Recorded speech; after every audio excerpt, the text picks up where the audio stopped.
Welcome, everybody. Good evening. Welcome to the fifth session of Mishnah in Depth, Masechet Ketubot with Rabbanit Leah Sarna. This course is a project of Drisha's Rivka Rosenwein's Zichron Livracha's Mishnah division and is sponsored in memory of Rivka Rosenwein. As you come into the Zoom room, I will invite you to become a panelist. Don't worry, we're not expecting you to, speak on a panel or anything. It just means that you can turn on your camera if you wish, so we can see your lovely faces. And when Rabbanit Sarna invites comments and questions, you'll be able to unmute to ask yourself. We just ask that you keep yourself muted when you're not speaking. It minimizes the background noise so we can all hear each other. Your comments and questions are always welcome in the chat. I will bring them to Rabbanit Sana's attention if you don't want to ask them yourself. And I will also be posting a link to the source sheet in the chat so you can follow along if you wish. And with that, I will pass over to Rabbanit Sana. Everyone, thank you all for joining. So tonight we're going to be talking about the sixth and seventh chapters of Ketubot. I think we really could have spent the whole time on the seventh chapter. But there's a lot of interesting stuff in the sixth chapter too. So we'll do like one little theme from there, and then we'll jump into the seventh chapter. The stuff we're going to do on the seventh chapter. I mean, I feel like I say this every week that there's always a trigger warning. But the stuff we're going to do on the seventh chapter is going to touch on some really powerful tools that we have potentially in our halachic arsenal for getting women out of abusive marriages. That is a topic that is near and dear to my heart, not because I think that abuse is near and dear to my heart, but keeping women free is near and dear to my heart. And this chapter of Masechet Ketubot is really like brings out some of the most important kind of concepts and I would say like power tools within our tradition that there are rabbis today who are willing to use them. There have always been rabbis who have been willing to use them, and we'll talk a little bit. We'll talk a little bit about what they are, what the constraints are on those tools, because all powerful things need constraints, and um, and kind of maybe like a little bit of an update about the work of the International Beit Din, which is one of many places that are doing incredible work on this front. So with that, let's jump in. Our first topic is going to come from the sixth parak of Ketubot, and I'm going to share my screen. I feel like I say this every week, but I'll say it again. While I'm sharing my screen, it's very difficult for me to see if like people's hands are raised or something's coming in the chat. So feel free to just like interrupt me. I do like breathe sometimes, so that's always a good time to just pipe in. And then also, if like I'm in the middle of something, I'll just be like, hold on, wait 1 second.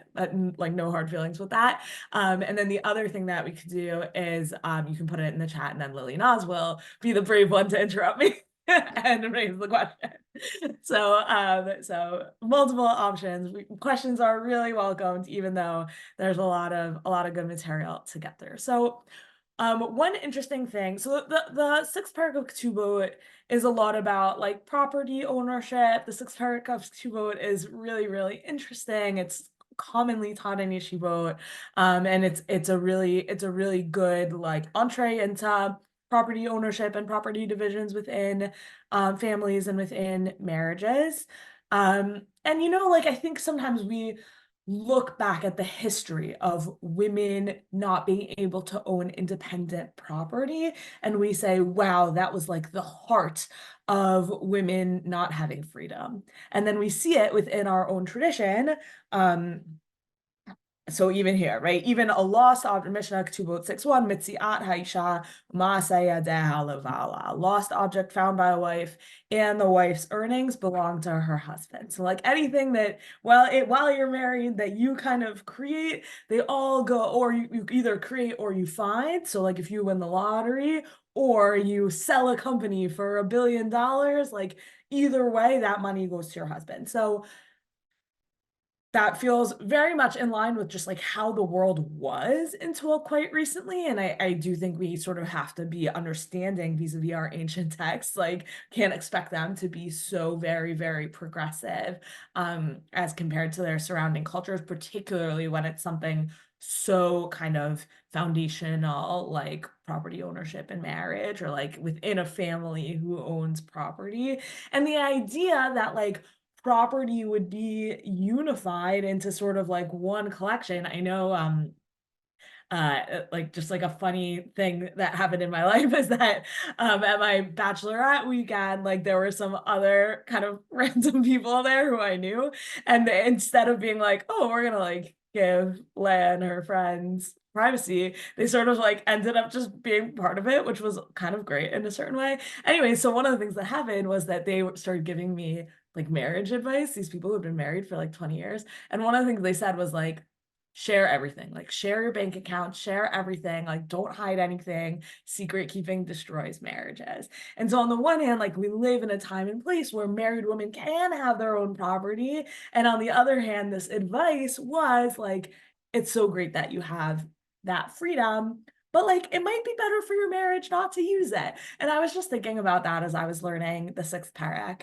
Anyways, okay, so but the Mishnah does reserve some ability for a wife to have her own property. So virushata hu ochel perot b'chayaha. So with regard to her inheritance, the husband enjoys the profits of this property in her lifetime, potentially with the imagination that he's actually the one doing the work on it. So if like she inherited a field, that field belongs to her. So let's say they divorced, she's taken that field with her out of the marriage, but while they're still married, if like let's say it's a field with like fruit trees on it or something, like if he's like he can eat the fruit of those trees.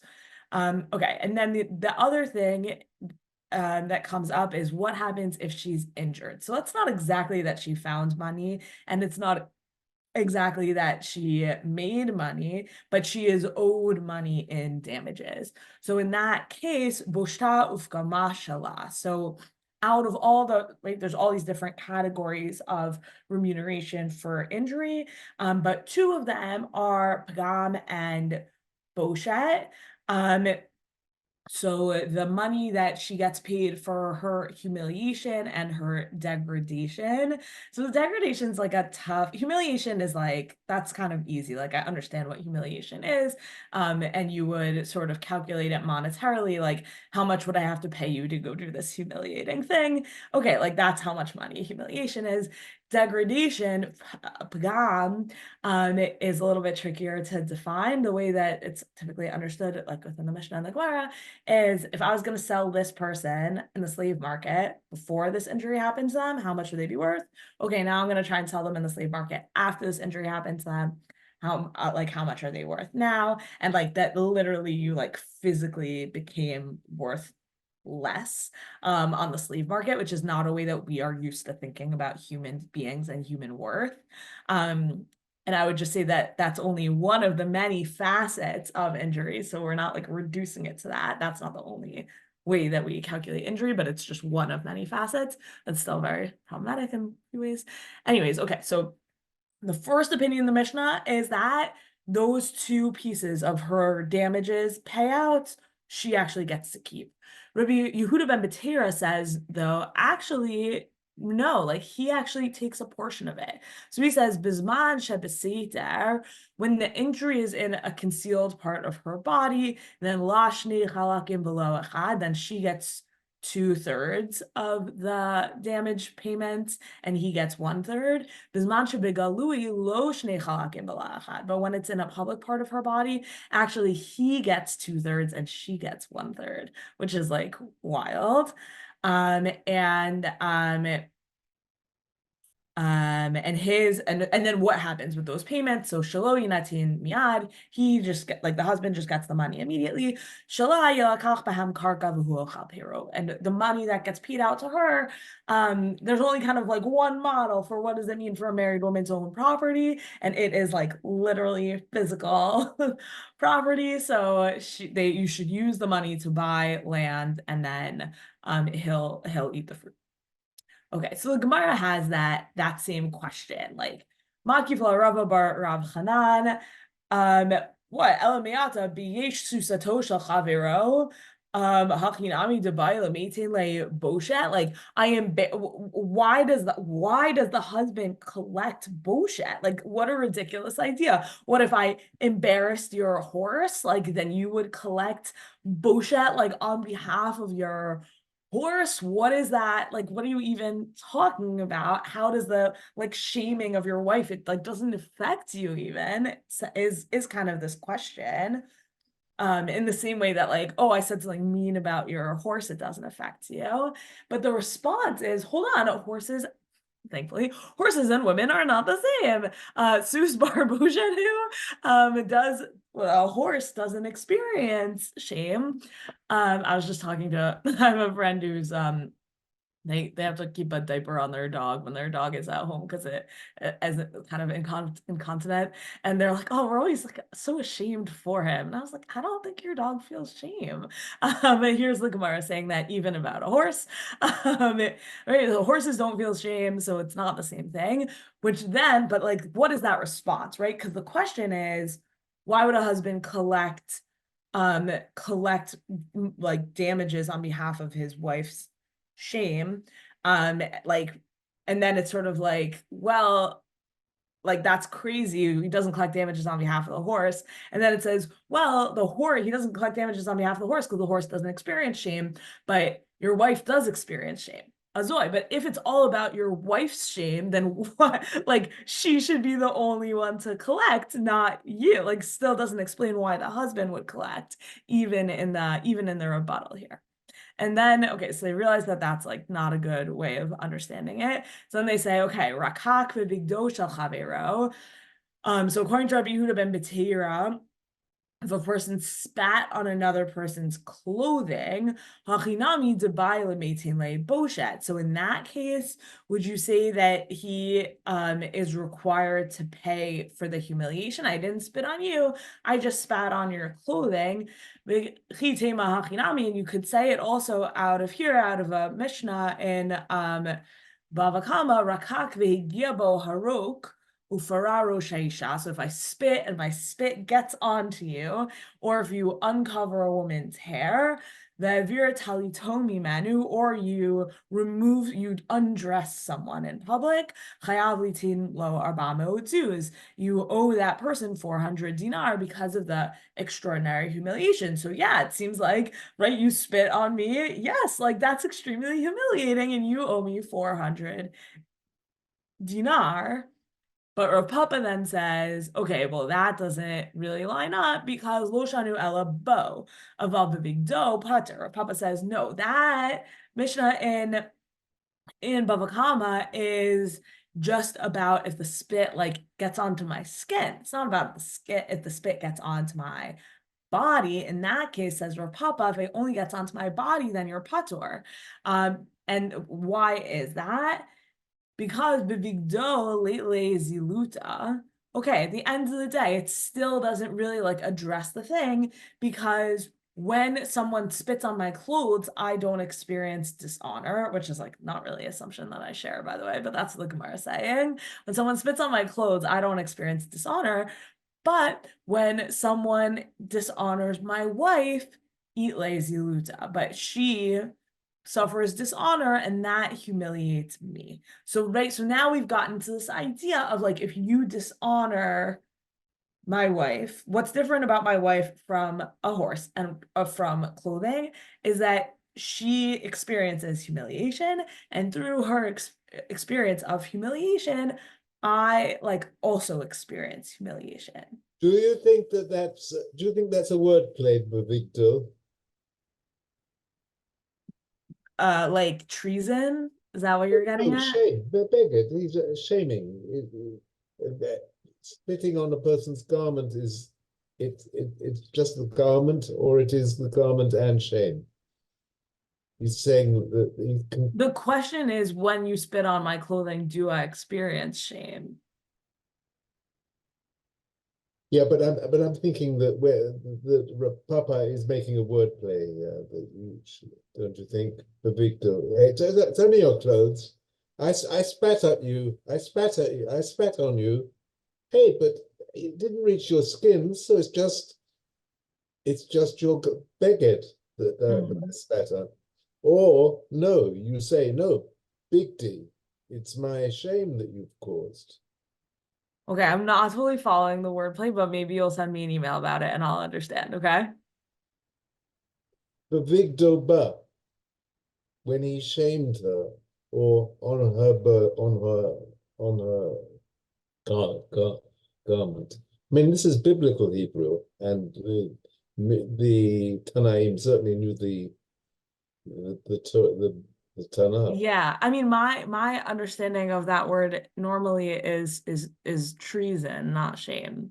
No, Maybe I'm wrong. I don't think it has to be. I think it can be shame. I think. Okay, let's take this offline. I'm interested in continuing it with you, but not at this moment because we have so much other stuff I want to get to. I'm sorry. It's totally fine. Okay. So what we've come to is this idea that like that humiliation, right? It seems crazy, like, oh, your wife experienced humiliation and that somehow humiliates you. But I think what we keep circling around is actually this kind of beautiful idea where you're so close to your wife that when she's humiliated, like that intense emotional experience that she's having, like it affects you, like you're kind of like humiliated on her behalf, like the deep, like empathetic humiliation for her is she's seen as an extension of him. yes, exactly. And that's exactly where we're going. And so, right, so here, let's see it inside. So Amarle Ravina Lerav Ashi Elami Ata Biesh Ani Ben Tovim the Itlahu Ziluta Lekul Bnei Mishpacha. Achinami the Bailamitin Lehu Boshet Lekol Bnei Mishpacha. So Ravina says to Rav Ashi, okay, but according to your reasoning, if I embarrassed a poor son of a nobleman, and the whole family would kind of like be shamed because of that embarrassment, because of that situation, then like do we need to pay out bullshit payments to like every member of the family? Like that seems crazy. And then the response is Amar le hatam lav gufayhu hacha ishto gufehi. So it's right over there in that case of the noble family, it's not, we're related, but we're not one entity. But here with its wife, we're one entity. So I think what's really important about where the Gemara takes this, and where I think we're just going to skip source number 3 in the Tosfot, by the way, and then move on to Mekach Ta'ut. But I think what's so interesting and important about where the Gemara takes it is like it might be seen, this idea in the Mishnah, as, oh, I have honor and this sort of like family upheld, like honor, justice, like you shamed my wife, you've shamed all of us, like da, da, da, da, I'm gonna exact payment, like that sort of feeling about family that I'm trying to like evoke, that a certain like family as mafia kind of thing that and I don't actually think that's what's happening here. I think it's like your wife, as opposed to someone who you vaguely have like financial responsibility for because they're your poor cousin, or your horse, or your clothing. Your wife, unlike all of those things, when she experiences humiliation, you share in it. Like you just experience it along with her in this very intense way, such that some of the payment for that humiliation like goes to remediation for you too. And that's, again, that's just one of the opinions in the Mishnah. The other opinion in the Mishnah, the Tanna Kama's opinion, is she gets the full payment. But it seems like when you read the Mishnah, you read Rabbi Yehuda ben Matira's opinion, you're like, that's crazy. Like, why is it his business? And like my first assumption was something that was like really kind of negative about it. And then when I started getting into it, I was like, oh, yeah, like when people are terrible to my spouse, like I really experience that. And like having some recognition of that kind of closeness is maybe a little bit maybe beautiful. So anyways, that I just wanted to leave you with that idea. And now we have so much to say about mekach ta'ut. That's Gershon. That's why I'm kind of like pushing ahead and not spending the time to open up the text you were talking about. So I did check Jastro, and Jastro says contempt. contempt. Okay, great. Thank you. Okay. So now we're at the end of the Mishnayot in Ketubot 7. So and we're gonna look at two of them. So we're gonna look first, we're just gonna like explore this idea of like what is mekach ta'ut, and then we're gonna see another Mishnah down here. This is the last Mishnah in the parak. You guys learned this yesterday. About like Savra Kibla, which is like maybe like a different like a piece of the mekach ta'ut puzzle that we can't ignore. Okay, so let's start here. So Mishnah Ketubot 7:7. Mekadesh Haisha Amanat she'ena Leah nedarim v'nimtzeu alei nedarim ena mekudeshet. So if I marry a woman and on the condition that there are no like vows attached to her, and then I find that actually there are vows that are incumbent along her, it's as if the marriage just didn't happen. Okay, so this is the type of thing that we call mekach ta'ut, and it's just I was mekadesh, I found this thing out, we are straightforwardly no longer married. Not I need to give her a get, not she needs to receive a get, not she gets divorced then doesn't take a ketubah, right? We've seen all of those tools. This is full on eno mekudeshet.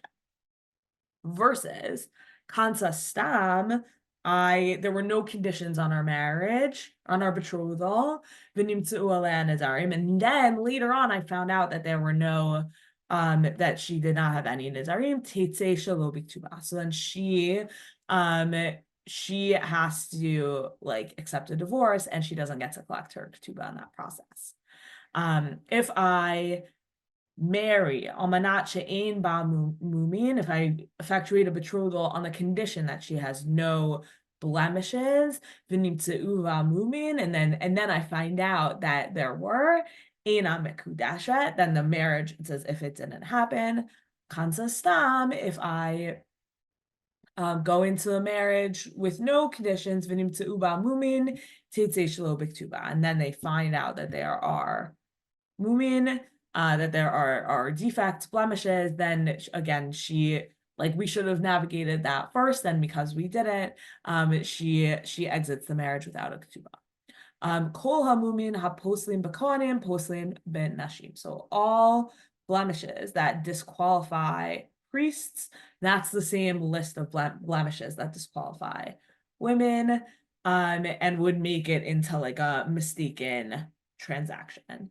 Okay, so where does that come from? What are we talking about? So in Vayikra 21, we have this whole long list of bodily like blemishes that mean that it's not that someone's not a Kohen if they have these, but that they can't serve in the Mikdash.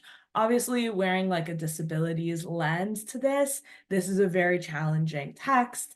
We might say like, hopefully when there's Bayit Shlishi, please soon in our days, we'll realize that human beings have progressed to a point where a certain disability is just like, don't preclude someone from holy work, and they're not distracting, and all the various reasons why people give for these disqualifications. But anyway, so here's what they are. So more ish mizar chalador hamasher yabo mum lo yikrav la'akriv lachem elokav. So speak to Aaron and say, no man of your offspring throughout the ages who has a defect shall be qualified to offer the food of his God. Ki kol ish asher bo mum lo yikrav. No one at all who has a defect shall be qualified. Ish iver, o piseach, o charum, o sarua. A person who's blind, lame, has a limb too short, a limb too long. Ish asher yabo shaver ragel or shaver yad. A person who has a broken leg or a broken arm. Gibein, o dak, o tavlu beino, o garav, o yalefet, o maruach ashach. A hunchback, a dwarf, someone who has a growth in his eye, who has a boil boil scars, scurvy, crushed testes. Kol ish asher bo mum mizara aron hakohen lo yigash lakriv et ishay Hashem mumbo et lachem elokacha lo yigash lahakriv. Right? It just says the same thing like 4 times. No man amongst the offspring of Aaron, the priest who has a defect, shall be qualified to offer the Lord's offering by fire. Having a defect, he shall not be qualified to offer the food of his God. Anyway, so we have in the Torah this list of like physical disabilities, and those same things, if they were not like disclosed and negotiated from the outset of the marriage, if they're like discovered later, those are disqualifying. I would just say, like, I think the way to imagine the case is like a betrothal is negotiated and nobody's actually ever seen each other, and then it's like you show up and it's like, oh my gosh, I didn't know, like I didn't know what I was in for. And that's not to say that like the way someone's body looks should affect your judgments of them, but it is to say that if someone has some kind of disability, you probably should like know about it going into a lifelong commitment with them. Like that seems reasonable. So anyways, so that's what's playing out in the Mishnah. Excuse me. there. Yes. The text in the Torah specifically refers to males, so why do they have to equate that? They didn't have to. They could have come up with different reasons why the women are disqualified. Totally. Yeah, I mean, so the text in the Torah, right, you're saying this line in the Mishnah, right? All the blemishes that are listed, Yeah. that disqualify priests similarly disqualify women. You're like, why? Why should they disqualify women? I think if you get into that mindset, I think if you get into the mindset of like, oh, like this person showed up and like she's the person I'm supposed to marry, but actually turns out she only has one leg. Like again, like that person, that woman who only has one leg is a totally great, amazing human, but it is also the case that she only has one leg, and like you should probably know about that when you're going to be married.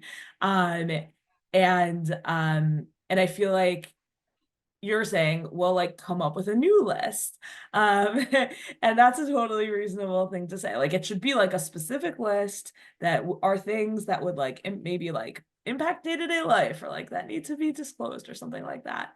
And yeah, I hear that criticism, definitely.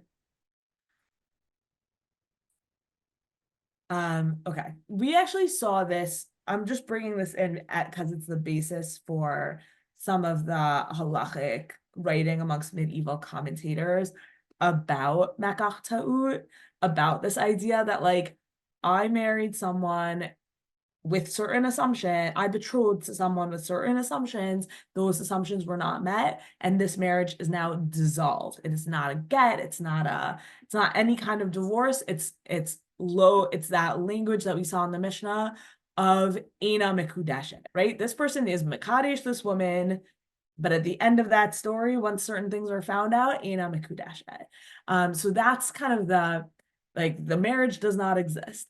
That's so one of the ways into like making sense of that dynamic is actually through a Gemara that we looked at last time. So last time we were looking at this Gemara from the perspective of like just curiosity questions about women eating truma, and we saw that from on a Torah level, right? Ula says here, Dvar Torah or Saba Israel Chalabit truma, a woman who's betrothed to a Kohen, she actually could eat truma. And then we talked through all of these ideas about why the rabbis thought that was like really not a good idea, maybe because she's like sitting next to her brother and they've always shared a cup of wine up until now, and now they're still sitting next to each other, but like boom, if he drinks the wine, like they're in big trouble. We saw that there's different rules if someone is a bat Kohen, because the person she's sitting next to, i.e. her brother, he can eat the truma, but that's not really the reason that we saw. The reason we saw is like she already knows what's up, like she knows what to do, she's trained, and that like marrying into a Kohen family requires all this like knowledge, and if you're a bat Kohen, you grew up with that knowledge. Okay. So anyways, Ula says, right, she theoretically could eat it because if a priest buys any soul, the acquisition of his money, he may eat of it. And this woman is he acquired her through the betrothal. And then the Gemara says, my ta'am amru ina uchelet. So why don't we let her? And we saw these different reasons last time, but one of them, this is the last one I think that we saw, Rosh Shmuel bar Rav Yehuda Amar mishum simpon. Rosh Shmuel bar Rav Yehuda said the reason is due to simphon, sorry. The reason is due to abrogation, to cancellation of contract. And so, like, if it was one of the cases where they needed to get divorced, when you need to get divorced, what that represents is that you're actually married at this time, so, or betrothed at this time. So, like, if it's the case that anyone who's betrothed to a Kohen can eat and drink truma, and then, okay, at the end of my betrothal gets cut short because some piece of information comes to light, but at the end of the day, like, when I ate truma, I was betrothed. So, like, there's not really a problem with that. At least on a Torah level, there's no problem with that. The problem is if you have a case of mekach ta'ut, because if you had mekach ta'ut, then the marriage never happened, which means that while I and you and everyone thought I was betrothed to this Kohen, and therefore I was eating truma, it is actually the case that the marriage retroactively never came into effect. And that means that while I was eating truma, I was actually not engaged to a Kohen, not betrothed to a Kohen, at which point I was just a zar or a zara eating truma, and that gets the death penalty. So that's very bad. We really don't want you to be like in a situation where your marriage might be undermined, and so and then the question that kind of gets brought on that is like, okay, but like, couldn't that happen later? Like, why are we not perpetually concerned about this? And the answer is like, oh, at a certain point they're going to check, whatever. Okay, so we're going to get three different parshanim on this. So the first we'll look at is Rashi. So he says, Lashon simfon hu bitul. The language of simfon is nullification.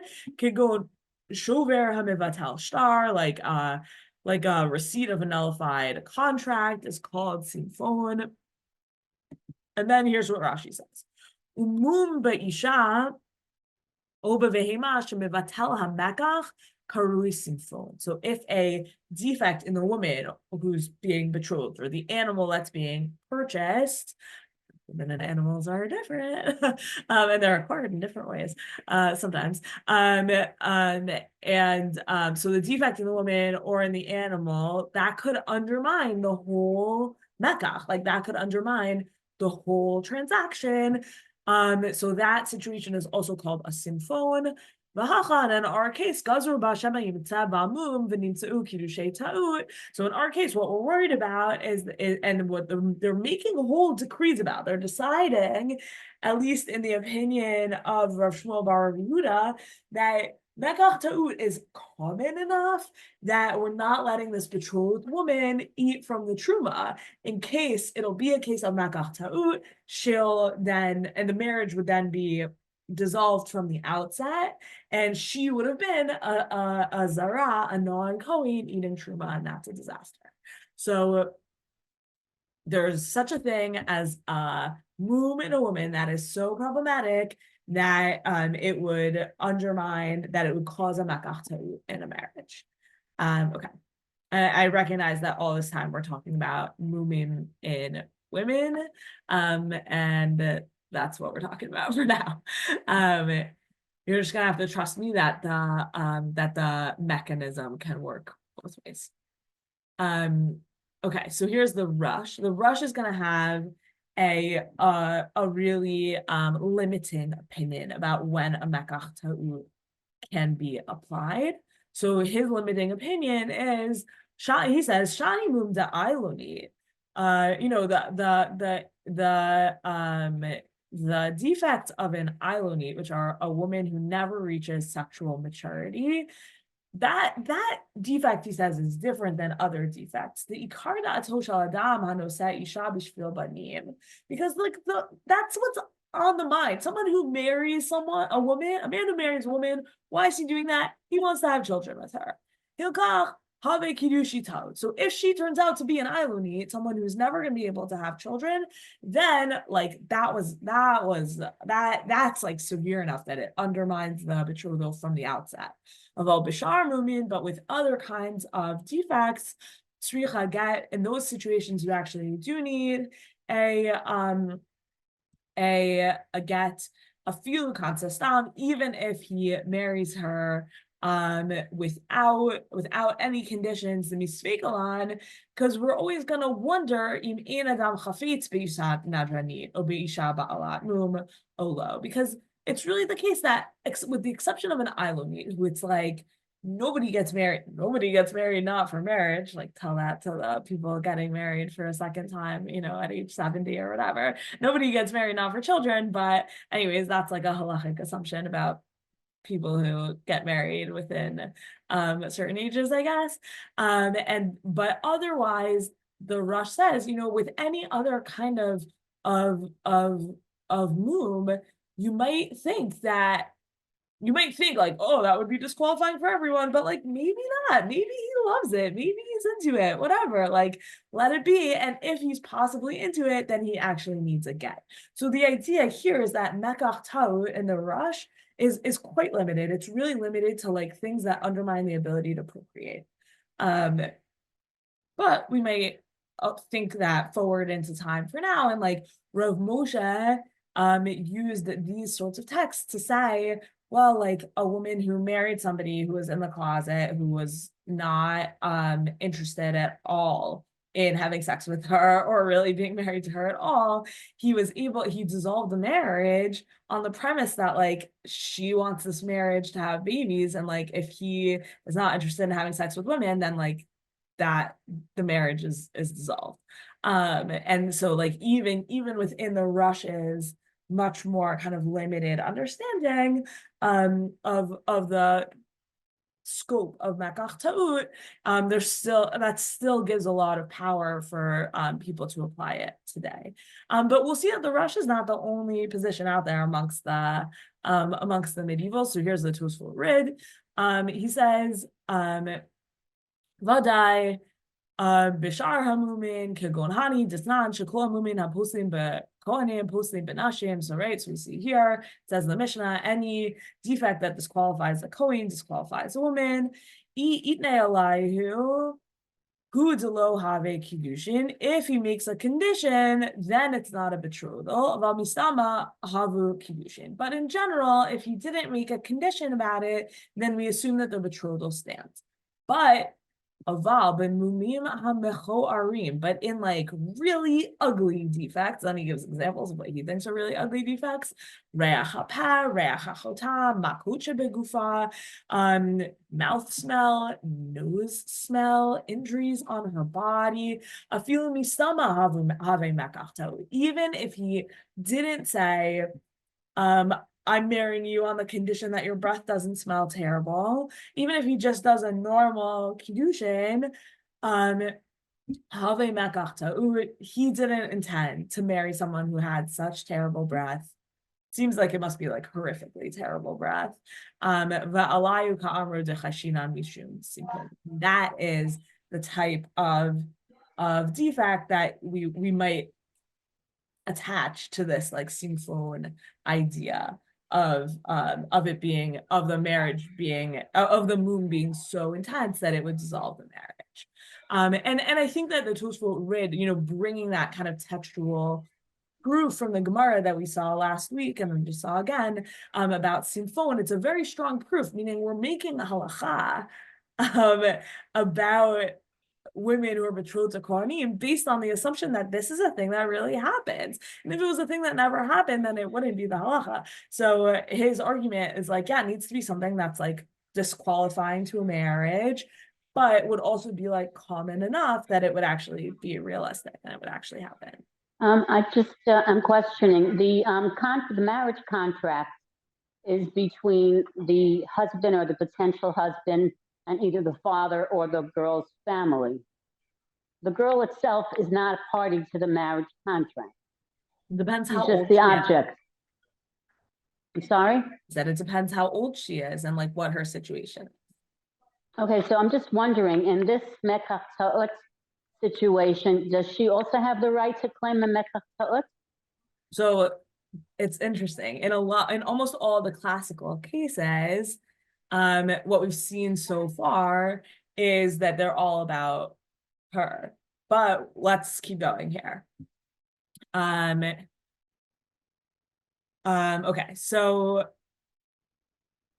these were all cases where, continuing in exactly what Evelyn noticed, where the court forces him to divorce her,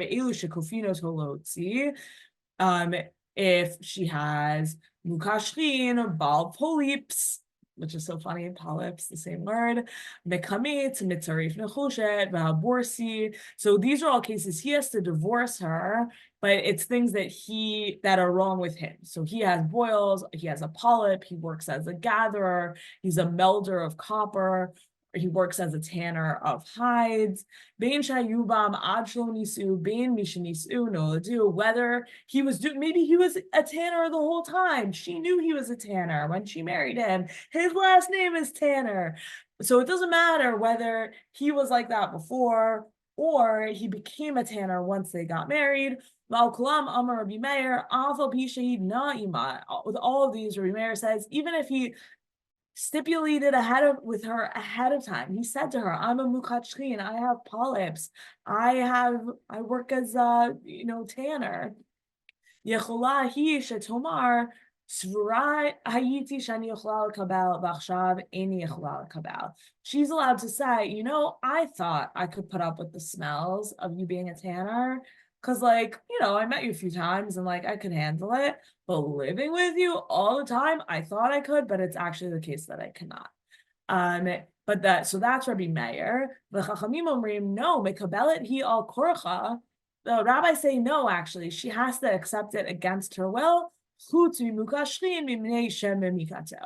except for the person with boils, because the disease is consuming his flesh and she has to have sex with him, and they can't imagine that. They can't imagine the boils thing. But also they're playing with it because we're about to see in the story, it's very interesting.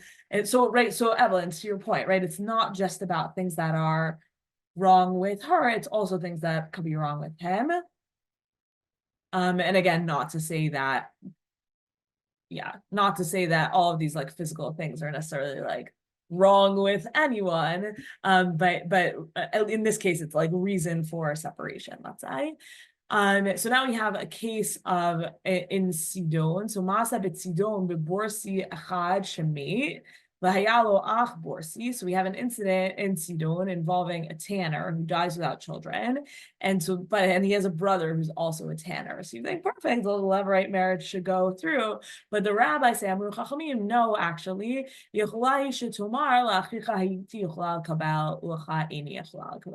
it's actually so it's so sensitive and personal that she can say, I could accept living with a tanner when it was your brother who I loved and who we had this special relationship, and he was so special to me that I didn't mind that he smelled terrible all the time.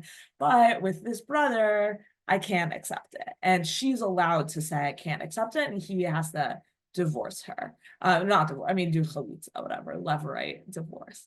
But what we have here is an introduction of this idea of a woman who could say savra v'kibla, that she could say, I accept this defect. So anytime that we have a defect in a man, we have a possibility, and it's motivated by this rabbinic idea that all women, what they really just want is to be married, and that profoundly benefits women to be married, which today might not be true, but back then, it's not a crazy assumption, just because of what you financially might have had access to. So it's baked into halacha, this idea that we sort of often assume that women will put up with things in order to just be married. And so anytime that we want to use this idea of mekach ta'ut about a defect in a man, we always have to ask ourselves, well, if she's been with him until now, is it the case of savra v'kibla? Is it a case where she knew about it and she said, this is okay, I accept this, I can live with this? And once we have savra v'kibla, once we have a situation where we assume that she's fine with it, then it's very hard. Then you can't, basically what ends up, this is where it goes in Halachad. I didn't bring you like the source material for every step of this process, but once you have a case of Savra v'Kibla where the halacha would assume that she knew about it and was okay with it, that really undermines our ability to say she did not know about this going into the marriage. She would never accept this. Well, like, what do you mean? She lived with him for 10 years. Like, clearly she did accept it. And that means that the mum, it has almost like an impact on the defect. It's like, oh, she knew about the defect and it didn't bother her, that and she accepted it. That means like the marriage, that means that you're not going to retroactively dissolve a marriage over not going to retroactively dissolve a marriage over that. Okay, so let's just look at some. Let's I look just at have one question. In this last Mishnah, it talks about that if the boils are there or the smell is there, whatever, she can ask for a divorce. Yeah. But in the previous situation, it became a mekach tas. So where does it turn into a divorce from a mekach tas? Right. So in these cases, the first thing you would try and do is force him to give a divorce, and that from our Batei Din are just limited in their ability to force people to give a divorce, but we would always, in every situation today, try first of all to get this person to give a divorce.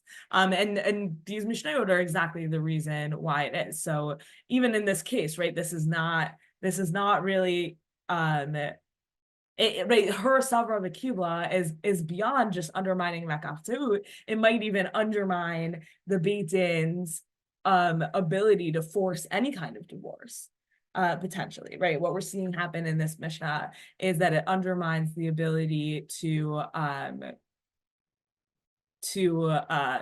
force a get, let alone to declare something to be a mekach ta'ut. So all we've seen so far, just to be clear, because I know I have some very careful listeners, we've seen mekach ta'ut when she doesn't disclose something about herself, and we've seen that in cases where he's the one who's the Baal Mum, not only do we not have, in this case, not only have we not here seen cases of mekach ta'ut, but we've even seen this concept of Savra v'Kibla where we might have forced a divorce, but we don't in these cases because she accepted it. And then once she's accepted it, then we assume that the defect is not impacting their marriage directly. Okay, so you're just gonna all have to believe me that mekach ta'ut can exist bilaterally. We didn't see it in the mishnayot of our parak, and we only have limited time now. But I do just want to show you on the International Beit Din's website, they're really transparent. So so you can click on these like read mores here. So this is like Kiddushay Ta'ut due to a mum gadol, which we saw, and like they will open up into these PDFs that give really extensive halachic background. So just in case you want more, definitely recommend checking out the International Beit Din's website where they have a lot of information, and then also click on all the read mores, and it's like really incredible what they're doing there. Okay. All right. Can I say one quick yeah, thing? go ahead, please. Hi, Debbie. I thought it was fascinating where it said that, and I just thought how you would apply it today, that you should check him out at the Bathhouse. At the bathhouse, right? Or you should Both check ways, her out. yeah. And I was thinking, like today, you really have to make inquiries so that there's no aha moment afterwards, that they were advocating that you should do your due diligence. And that was the due diligence then for physical infirmities, and that nobody should be surprised later on. 100%. I thought that was fascinating. And I always think about that, like, we do, like, the International Beit Din sees itself, like, their dream is to go out of business because everyone will do such careful due diligence going into a marriage that you won't have Egon anymore, and then the whole thing would be over. Or, like, also, anyone who has a halachic prenup doesn't end up at the International Beit Din because we've created a world where where you don't need to use those tools anymore, or you're in Israel. I mean, there are definitely agunot in Israel, and it's like really terrible. But like, if you convince a Beit Din in Israel that someone is a ma'agin, then they can throw them in prison. You know, like they actually have tools that they can use. And outside of the land of Israel, we need to use every halachic tool available to us to dissolve certain types of marriages, because we don't have the kind of like violent tools that that the Jewish people have had historically to resolve these sorts of issues. So I just wanted to show everyone this this tiny snippet from a tshuva of Rav Moshe, where he talks about that even the fact that someone stayed in a marriage doesn't necessarily mean that she was savra v'kibla. It doesn't necessarily mean that she accepted the defect. So here we have a case of a husband who has like severe, he doesn't use like the most modern language about mental illness, which is reasonable because he's not alive anymore. So he's talking about insanity. So mitzada shigaon shaya b'beit cholim shel meshugaim kama shanim v'nibarer etzel kvod Torah Torav shehi lo yad'a mizeh kodem hachatuna. So you have a husband who had been in an insane asylum or in a like psychiatric hospital for many years. And then it became clear actually that the wife did not know about it before the marriage. So what are we missing in the case now? But then between the marriage and her, between the beginning of the marriage and her saying, I want out of this, there were 7 weeks. So so is it the case that like they got married and she immediately found out about this whole history? And nevertheless, she stayed with him. So if she stayed with him for 7 weeks, knowing about this whole history, so then then maybe in that situation we would say, no, she learned about it, but she accepted it. But another alternative is that those 7 weeks she actually just didn't know about this history yet. Oh, or maybe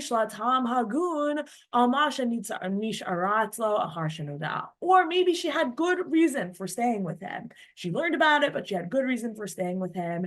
And then eventually in the tshuva, you start to hear from Rav Moshe like evaluating this kind of situation. He says, yeah, it could be yesh terutzim nechonim yesh lahamina mishum shavada yesh lot sheloi tamid ratzak she'eno yachol lifbo. Says, first of all, like, she might have had good reasons to stay with him, and also like in a situation where like his mental illness is such, Rina, I saw your hand, is so extreme that they can't have sex, which is, as we've seen and as we've established, like that's the whole point of marriage, according to some of the Rishonim, at least many of the Rishonim. If that's the whole point of marriage, and that kind of constitutes this like mum gadol, and there's a lot of texts that kind of center in Yevamot about a marriage where which like can't be consummated, or which people don't reach sexual maturity, and the language of like mum gadol coming out of there also. So like you got to give her the benefit of the doubt about those 7 weeks where maybe she stayed with him, but she had a good reason, even though she knew about it, but she would never like fully want to stay with him because their marriage like can't be procreative or something like that. Okay, Rina, what's your question? Okay. Yeah, so I'm at a library, so I might not be able to stay for the answer, but I can hear the recording possibly after. So I have to leave a little early, but my question is that basically, I heard from somebody, from a rabbi once, that like if there's an abusive husband, but the woman, she wants to stay with him despite the abuse, then the Beis Din does not necessarily obligate her to divorce him in that situation. And my question on that, yeah, it's not really connected to Rav Moshe, but my question on that is, what if it's a similar situation to like slavery? Because sometimes slaves do not want to leave their slave owners, like in the Torah, because of the fact that like that's what they're used to. So I was just curious more about that. Yeah, I mean, those but cases, no, I think it's exactly related to the Rav Moshe, actually, because what's coming out of the Rav Moshe is like maybe she had terutzim nechonim to stay with him for those 7 weeks. And a lot of the times what we see in cases of abuse is that it takes someone a really long time to like figure out what's going on and like to get into her head that it's wrong, right? Because a lot of times in victims of abuse, they're like, you know, it like really penetrates the abuse, right? Like, oh, I deserve it. Oh, like, oh, just horrible things that people start to think about themselves, which are obviously wrong, but it's very, very normal for that to be the thing. So like the rare case would be, I'm a victim of abuse. Wow, the first time my husband does something horrible to me, I'm out. Like that's actually like, that's a very unusual case. Much more likely that it takes someone a while to sort of really figure it out, and maybe friends or family are trying to intervene, and actually that might not work. Like friends or family trying to say like your marriage is a disaster, that could sometimes really move in the other direction. Like that could really mobilize someone to be like, no, like get out of my marriage, or like that's private or whatever. Like it can really, abuse is a really big deal, and it manifests in all kinds of really difficult ways. Okay, Rachel, and then I wanna just look at at some of the International Bacon's materials here, and then from what I'm following, and I'm not synthesizing it all together, that's why I'm going to ask you this question, but like it seems that there's enough instances where they seem to give her the benefit of the doubt when she stays. And I would say today, and our sensibilities today, when you hear about somebody like getting divorced 6 weeks after their wedding or something, you just sort of wonder, like, didn't they go to therapy? Didn't they try? And so I guess I'm wondering, are there certain halachic situations, or is there a general pull halachically to leave fast because it'll be easier? yeah, so that's sort of interesting, meaning most people in that situation don't know any of this stuff, right? So like they're not armed with the situation of like, from a halachic perspective, it might be better for you to leave immediately. Like that's not information that But people is that have. the case? Like It if is the somebody would case. ask me, she's like, oh, it's not going well. And I was like, well, if you're really worried, maybe you should move out before you do therapy. Like, I mean, it depends what it is, right? Like if you think it's gonna be surmountable, or something you might like, if it depends what the defect is. If it's abuse, first of all, I would say like have no tolerance for it. And therapy is not going to help your abuser in your marriage, in my opinion. I don't, maybe other people disagree with that, but usually people who, it's going to be a really long road of therapy for them to stop being an abuser, and your marriage is not going to survive that, and you should not have to survive that.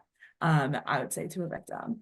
But like that's just not usually how it goes in these scenarios. And like even if someone said to them, well, like it'll be easier for you to like make a claim of mekach ta'ut, like also because first of all, like they're gonna try and get a get, like that's what anyone would want as a way to dissolve a Jewish marriage. Like it's way better to get a get than to try and get some kind of like difficult mekach ta'ut kind of claim.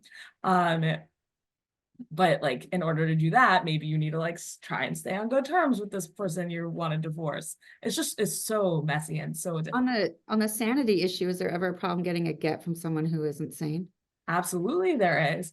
And there have also been cases, even like also very sad cases of like my husband had a horrible car crash and is a vegetable, kind of cases where then you're stuck with someone who could be in a coma for the next 20 years. And that also happens. And there was a case in That not covered by a prenup? No, a Bates in America prenup is not going to help you in that situation.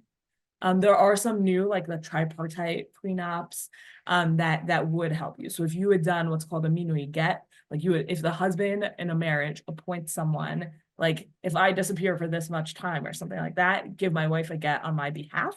That's a thing that can happen. That's a type of document that you can have. You can even do those as postnups.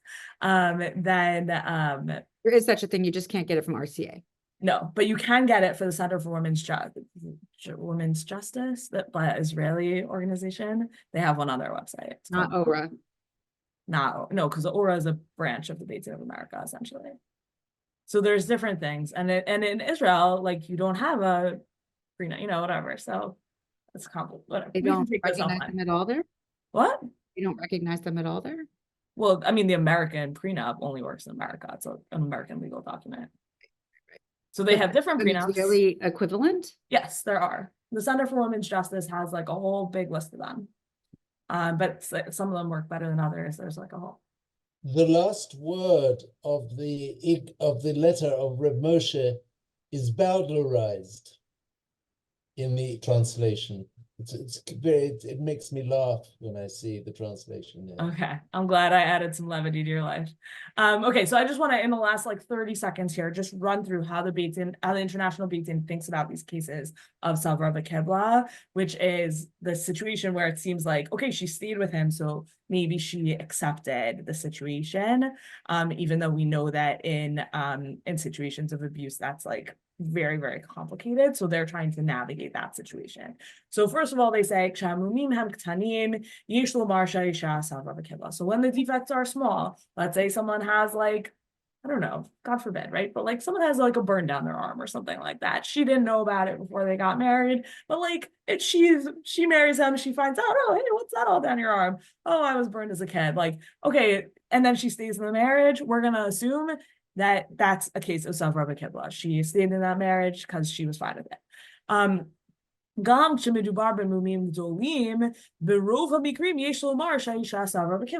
if it's bigger things, right? Bigger types of disability or whatever, if she stays in the marriage, we should assume that she has accepted them. But when we're talking about types of defects that impact in obvious ways, in recognizable ways on the life of the wife, but she knew about it before the marriage, then yesh lomar savra v'kibla. In those cases also, she knew about it before the marriage began, then we can also say that she knew about it and she accepted it. Parentheses, they say, yesh poskim shenatula hakal b'din zeh. There are some poskim who want to be lenient about this, or that at least use or bring in their like rulings on particular cases certain lenient perspectives on this issue of she knew about the thing before, but the International Beit Din is like hesitant about using those. Okay, then 4, so we're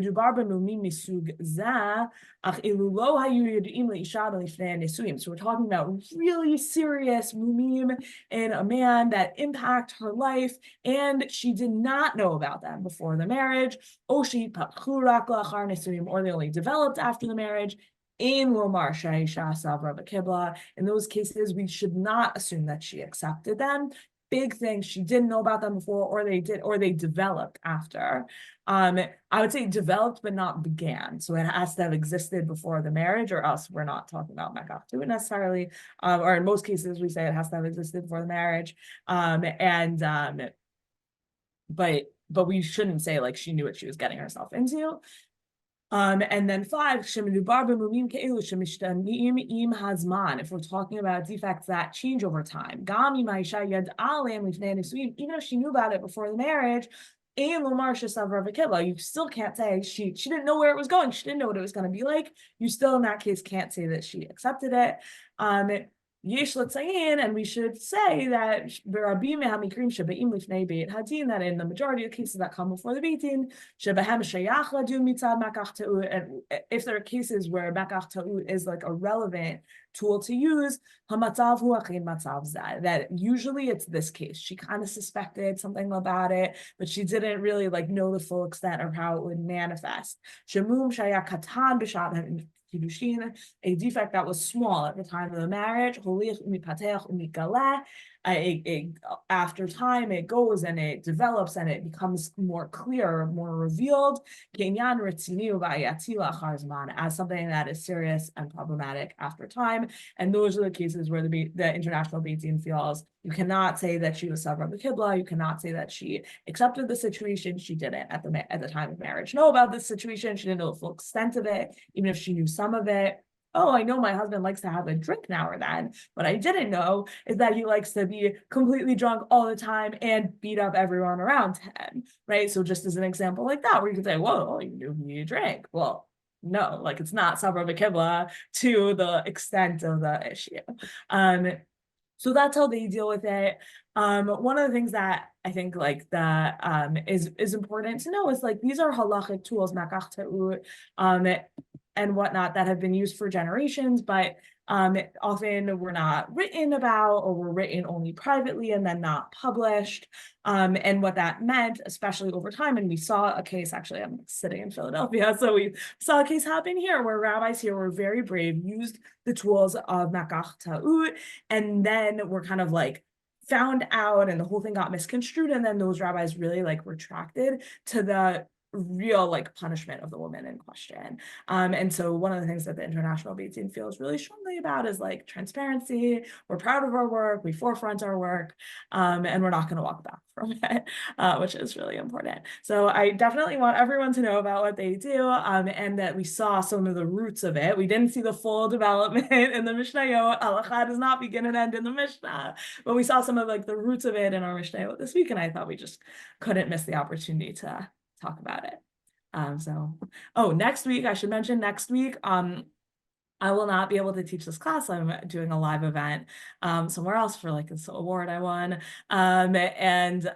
Instead, Rabbi Silver, it's a big treat. Rabbi Silver is going to teach this class instead at this time. So you can just come back on this link and it'll be Rabbi Silver instead of me.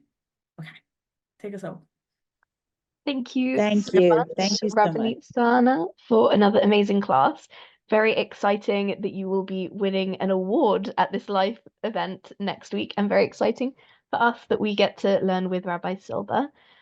Before everyone goes, just some quick announcements, which is the Spring Zman classes are now open for registration. You can register at 5784.drisha.org/spring, and we have lots of exciting classes, including starting tomorrow, Habits of the Heart, Rabbinic Perspectives on Human Temperament and Character with Rabbi Alex Israel. So you can find all the details there, and I will see you next week. Thank you, everyone.